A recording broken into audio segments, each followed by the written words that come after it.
जो व्यक्ति जल बोर्ड के टेंडर में घोटाले का आरोपी है, उसको बचाने के लिए पूरी की पूरी आपदा आ गई। ये क्या बताता है कि अरविंद केजरीवाल और उनके आसपास जितने भी लोग हैं वो सब लोग भ्रष्टाचार के आरोपी को बचा रहे हैं। इसका मतलब भ्रष्टाचार का पैसा उन तक भी पहुंचा होगा। जो जल बोर्ड के टेंडर में छेड़छाड़, उसको अपने लोगों को दिलवाने के लिए उसमें फेवरेबल टर्म्स दिलवाने का दोषी है, उसको बचाने के लिए केजरीवाल और उनके दल के कई वरिष्ठ नेता आ रहे हैं। तो सवाल ये उठता है कि क्या सत्येंद्र जैन ने पैसा केजरीवाल को पहुंचाया, आतिशी जी को पहुंचाया? इसका जवाब सत्येंद्र जैन न्यायिक अधिकारी और जांचकर्ताओं के सामने जरूर देंगे।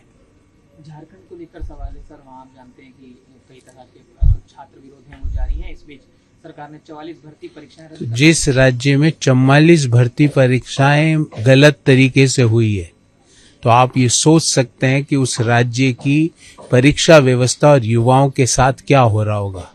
युवाओं के साथ पूर्णतः अन्याय हो रहा है वहां पर, क्योंकि 44 परीक्षाओं की भर्ती को रद्द किया गया। एक पूरी जनरेशन को खत्म करने का पाप हेमंत सोरेन की सरकार ने किया है।